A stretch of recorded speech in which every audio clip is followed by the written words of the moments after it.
Sermões Clássicos, capítulo 17, Redimidos da maldição da pobreza. Autor, Kennedy Hagin. Se inscreva, dê o seu like, compartilhe, em nome de Jesus. Gálatas capítulo 3, versos 13 e 14, a palavra do Senhor diz assim: Cristo nos resgatou da maldição da lei, fazendo-se Ele próprio maldição em nosso lugar. Porque está escrito: maldito todo aquele que foi pendurado em madeiro, para que a bênção de Abraão chegasse aos gentios em Jesus Cristo, a fim de que recebêssemos pela fé o Espírito prometido. O texto diz: Cristo nos resgatou, versos 13. Se perguntar a cristãos, mesmo a cristãos cheios do Espírito, Cristo nos resgatou do quê? Geralmente eles respondem: do pecado. Isso é parcialmente verdade, mas não a história completa. O restante do versículo 13 deixa claro do que foi que Cristo nos resgatou. Cristo nos resgatou da maldição da lei. Gálatas capítulo 3, versos 13. A expressão a lei, como usado no Novo Testamento, se refere ou aos 10 mandamentos ou aos 5 primeiros livros da Bíblia, chamado de Pentateuco, ou a todo o Antigo Testamento no livro de Deuteronômio, que é parte do Pentateuco. Moisés apresentou as bênçãos e as maldições da lei.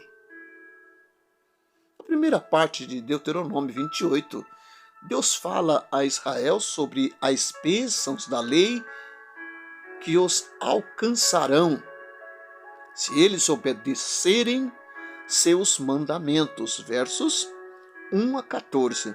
Então, ao chegar no versos 15, Deus diz: será, porém, que, se não deres ouvido à voz do Senhor teu Deus, não cuidando em cumprir todos os seus mandamentos e os seus estatutos, que hoje te ordeno, então virão todas estas maldições sobre ti e te alcançarão. A maldição ou punição por não cumprir os mandamentos divinos tem 3 aspectos: pobreza,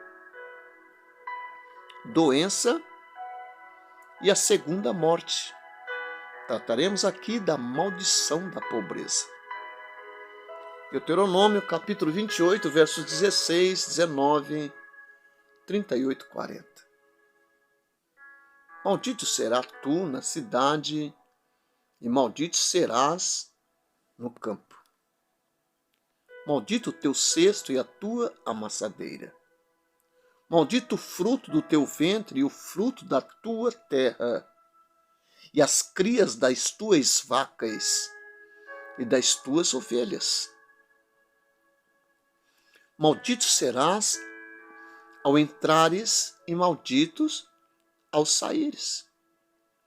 Lançarás muita semente ao campo, porém colherás pouco, porque o gafanhoto a consumirá. Plantarás e cultivarás muitas vinhas, porém do seu vinho não beberás, nem colherás as uvas, porque o verme as devorará. Em todos os teus limites, terás oliveiras, porém, não te ungirás com azeite, porque as tuas azeitonas cairão. Pobreza, uma maldição, não uma bênção. É possível ver de imediato que esses versículos estão falando sobre pobreza e escassez. Deus disse que a pobreza e a escassez são maldições que viriam sobre o povo de Deus por não terem obedecido a seus mandamentos e estatutos. Deuteronômio, capítulo 28, versos 15. A maldição da pobreza deveria vir sobre todos nós, tanto gentios quanto judeu, pois todos pecamos e carecemos da glória de Deus. Romanos capítulo 3, versos 23, mas Gálatas capítulo 3, versos 13 diz que estamos livres da maldição da lei, e isso inclui a maldição da pobreza.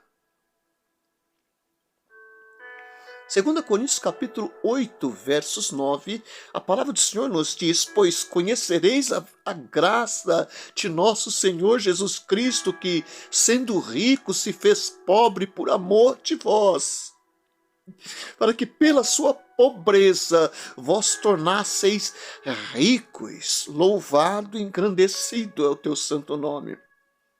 Algumas pessoas querem dar a este versículo uma interpretação apenas espiritual. Dizem que ele fala sobre Jesus se tornando espiritualmente pobre para que possamos ser espiritualmente ricos. Mas há mais do que isso nesse versículo, meus irmãos. Embora sempre tivesse suas necessidades supridas, Jesus foi pobre de alguma forma, foi somente do ponto de vista material, por nunca ter juntado para si riquezas e tesouros terrenos. Por exemplo, Jesus nem mesmo teve sua própria casa. Ele disse sobre si próprio: as raposas têm seus covis e as aves do céu ninhos, mas o Filho do Homem não tem onde reclinar a cabeça. Mateus capítulo 8, versos 20.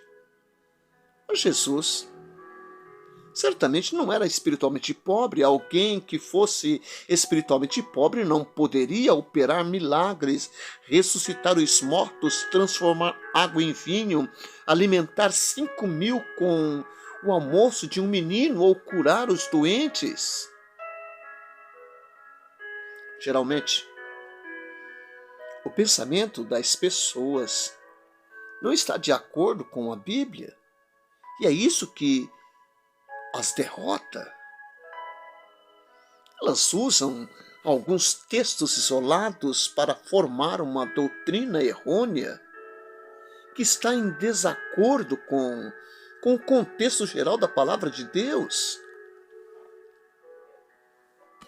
Por exemplo, algumas pessoas formaram uma doutrina baseada em Lucas capítulo 18, verso 22, onde Jesus diz para o jovem rico: vende tudo o que tens, dá-o aos pobres e terás um tesouro nos céus. Depois, vem e segue-me. Essas pessoas tentam usar este versículo para provar que toda pessoa rica que é nascida de novo precisa vender todas as suas propriedades e dá-las aos pobres. O que não é verdade. Anos atrás encontrei nos campos de petróleo, no leste do estado do Texas, um homem que havia recebido a orientação de vender tudo que tinha a fim de ser salvo. Uma noite, depois que preguei sobre nossa redenção da maldição da pobreza, ele me disse: irmão Reagan, agora posso ser salvo? O que você quer dizer com isso? Perguntei. Ele disse: Deixe-me contar-lhe minha história. Minha esposa e eu nos casamos ainda adolescentes. Crescemos na fazenda sem nenhum treinamento especializado e com pouco estudo. Tudo o que sabíamos era trabalhar na fazenda, então economizamos o dinheiro suficiente para dar entrada em 36 hectares de terra. Durante o primeiro e segundo ano, conseguimos pagar nosso pequeno pedaço de terra, mas no terceiro ano tivemos uma quebra na safra e não pudemos fazer os pagamentos. O banco lhe estendeu o prazo para o pagamento naquele primeiro ano, mas no ano seguinte eles tiveram outro quebra na safra e mais uma vez não conseguimos fazer os pagamentos. O banco estava para executar a penhora. Justamente naquela época. No entanto, algumas pessoas quiseram arrendar a terra daquele homem para perfurá-la em busca de petróleo. Arrendando parte de sua terra, ele conseguiu terminar de pagá-la. A fazenda daquele homem foi uma das primeiras no leste do Texas onde se realizou prospecção de petróleo, que foi encontrado logo em seguida. Instalaram-se poços petrolíferos por toda a fazenda e o homem se tornou muito rico. Com o passar do tempo, uma igreja foi fundada naquela área. A mensagem da igreja do evangelho pleno foi pregada e a esposa daquele homem foi salva e batizada com o Espírito Santo. Ele também ia aos cultos, mas o pastor lhe disse que precisaria vender tudo o que possuía se quisesse ser salvo. O ministro se baseava na história do jovem rico, a quem Jesus disse: vende tudo o que tens, dá aos pobres. Lucas capítulo 18, versos 22. Aquele homem me disse: pensei comigo mesmo, não posso fazer isso. Lembro-me de quando estávamos em calamitosa pobreza e quase perdendo tudo o que tínhamos. O que faria se vendesse tudo o que possuo? Não posso voltar para a lavoura. Ele continuou: frequento essa igreja regularmente há 25 anos. Pago os meus dízimos, dou ofertas, sustento missões, ajudo a enviar jovens para escolas bíblicas, mas durante todo esse tempo nunca nasci de novo. Simplesmente não podia ver como poderia vender tudo que tinha, e o pregador me disse que isso seria necessário para que eu recebesse a salvação. Mas ele disse, depois de ouvi-la pregar: irmão Reagan, percebo que não preciso vender tudo para ser salvo. É tão bom saber que Deus não quer que sejamos pobres. Graças a Deus, aquele homem foi salvo e batizado com o Espírito Santo, mas é triste saber que ele passou tanto tempo,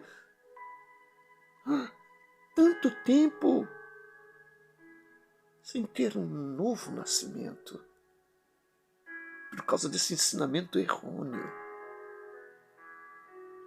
Ele poderia estar salvo muito tempo antes. O pastor da igreja que aquele homem frequentava usava Lucas 18, 22 como um texto isolado que não significa o que ele pensava. Que é necessário alguém dar tudo o que tem a fim de ser salvo. Não é isso. É claro que se seus bens materiais estiverem impedindo-o de servir a Deus de todo o seu coração, você precisará tomar alguma providência, mas as palavras de Jesus para o jovem não são uma condição para a salvação. Não é errado ter dinheiro, é errado que o dinheiro tenha você. outro texto que algumas pessoas usam isoladamente para provar que os cristãos não devem desfrutar de prosperidade material nesta vida é Marcos 10, 23. Quão dificilmente entrarão no reino dos céus, o reino de Deus, os que têm riqueza. Algumas pessoas leem esse versículo e dizem, a Bíblia diz que os ricos não entrarão no céu. Mas não é isso o que diz esse versículo. Esse é o tipo de pensamento errado que derrota as pessoas. Precisamos ler todo o contexto desse versículo para saber o que Jesus realmente quis dizer. Jesus estava dizendo que precisamos colocar nossa confiança em Deus, não em riquezas terrenas. Mas ele não estava dizendo que um homem rico não pode ser salvo. Não podemos aceitar a opinião de homens.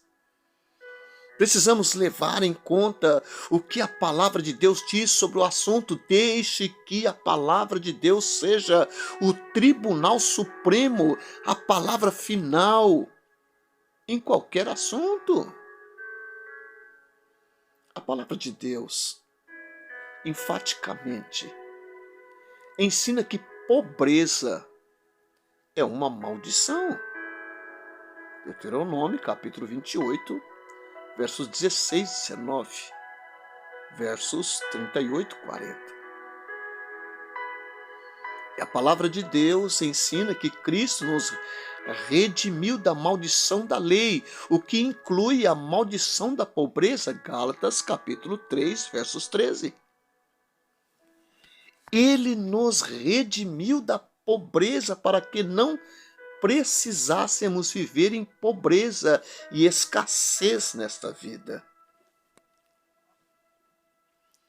Vejamos o que Jesus disse durante seu ministério terreno sobre Deus suprir nossas necessidades materiais e financeiras.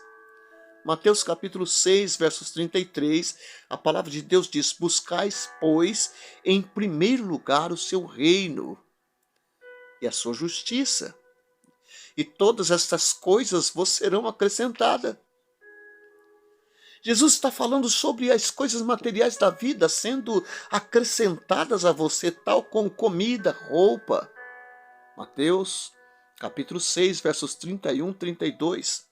Do jeito que algumas pessoas falam, parece que Jesus disse que essas coisas seriam tiradas de você se vivesse para Deus. Ora, Lucas capítulo 6, versos 38, a palavra do Senhor diz assim, dai e dar-se-vos-á. Boa medida, recalcada, sacudida, transbordante, generosamente vos darão, porque com a medida com que tiverdes medido, vos medirão também. Jesus falou a verdade ao fazer essa promessa ou estava mentindo? Creio que ele disse a verdade, não acha? Note que Jesus disse, generosamente vos darão, sem dúvida. Deus é sempre aquele que motiva as pessoas a nos dar conforme acreditamos e obedecemos a sua palavra. No entanto, Deus não vai fazer cair dinheiro do céu para suprir nossas necessidades. O dinheiro virá das pessoas da terra. A bênção de Abraão. Em minha experiência própria, descobri que quando recebo revelação sobre alguma verdade das Escrituras e me esforço para me firmar nela, alguém sempre questiona, sim, mas essa bênção é apenas para os judeus? Não é para nós? Não. Eu acho que é só para os judeus. Mas eu quero te dizer que é para nós e e para os judeus. Por exemplo, tenho ouvido pessoas questionarem sobre a antiga aliança. Deus prometeu abençoar os judeus financeira e materialmente, mas isso não se aplica a nós hoje. Você já estudou para descobrir quem os judeus são realmente? Eles nunca foram chamados judeus até após a divisão das tribos. A palavra judeus é uma forma abreviada da palavra Judá. A bênção da antiga aliança não é a bênção da tribo de Judá. A única bênção que Judá recebeu, diferente das outras tribos de Israel, foi a promessa de que o Messias viria da tribo de Judá. A bênção da antiga aliança não é a bênção dos judeus, é a bênção de Abraão. Judá, bem, como todas as outras tribos de Israel, herdou as promessas da aliança através de seu pai Jacó, cujo nome foi mudado para Israel. Israel herdou a promessa através de seu pai Isaac. Isaac herdou a promessa através de seu pai Abraão. É a bênção de Abraão. Voltemos agora para Gálatas capítulo 3. Cristo nos resgatou da maldição da lei, fazendo-se Ele próprio maldição em nosso lugar, porque está escrito: maldito todo aquele que for pendurado em madeiro.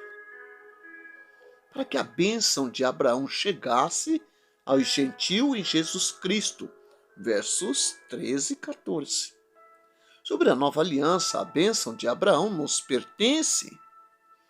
Cristo nos resgatou da maldição da lei para que não precisássemos viver sobre a maldição, mas sobre a bênção.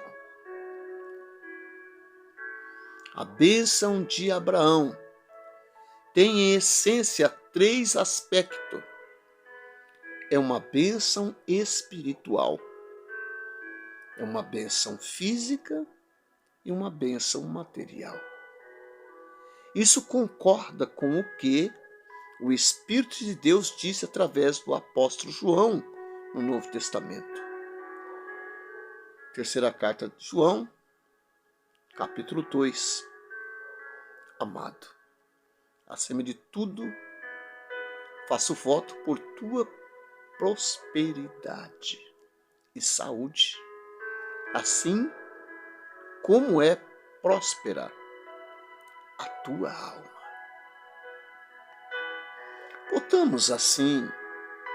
Voltamos mais uma vez a Deuteronômio. Vimos esses textos relacionados à maldição da pobreza. Agora vejamos as bênçãos da lei. Deuteronômio 28, 2 diz assim: se ouvirdes a voz do Senhor teu Deus, virão sobre ti e te alcançarão todas as bênçãos. A verdade é, a maldição viria sobre nós porque todos pecamos e carecemos da glória de Deus. Romanos 3, 23. Desobedecemos seus mandamentos, mas agora a graça de Deus. Cristo nos redimiu da maldição da lei. O que merecemos por direito, fomos feitos justos em Cristo a fim de que a bênção de Abraão pudesse vir sobre nós. 2 Coríntios capítulo 5, versos 21. Gálatas capítulo 3, versos 14. Deuteronômio capítulo 28, versos 3 a 6 e 8. Bendito será tu na cidade, bendito serás no campo. Você será abençoado onde quer que esteja. Bendito o fruto do teu ventre, e o fruto da tua terra, e o fruto dos teus animais, e as crias das tuas vacas e das tuas ovelhas. Bendito o teu cesto e a tua amassadeira, bendito serás ao entrares e bendito ao saíres. O Senhor determinará que a bênção esteja nos teus celeiros e em tudo que puseres a tua mão, e te abençoará na terra que te dá o Senhor teu Deus. Alguns dizem que você não deveria desejar bens materiais nesta vida, mas Deus diz que irá abençoar aquilo que você ajuntar. Ele prometeu abundância.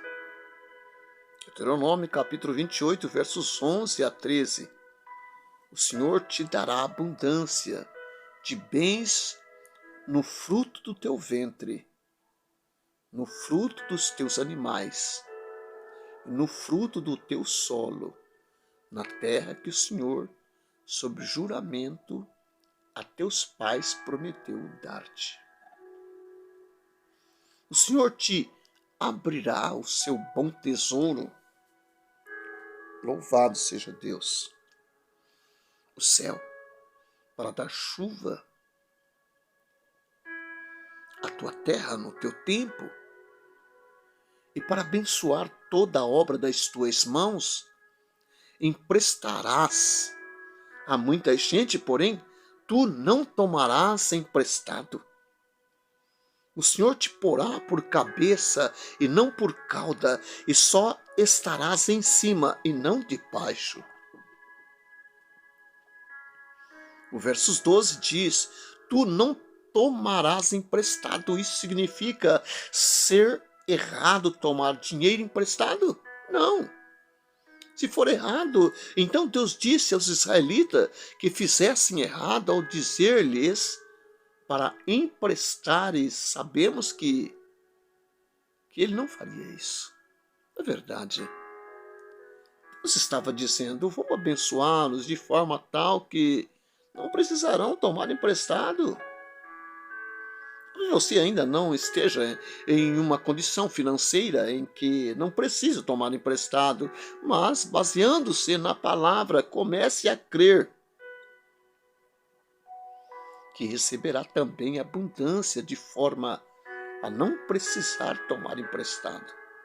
É parte da bênção de Abraão, que é sua em Cristo Jesus.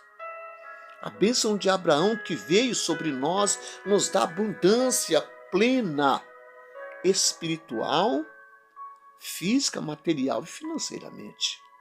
Filipenses capítulo 4, versos 19 diz assim: e o meu Deus, segundo a sua riqueza em glória, há de suprir em Cristo Jesus cada uma de nossas necessidades.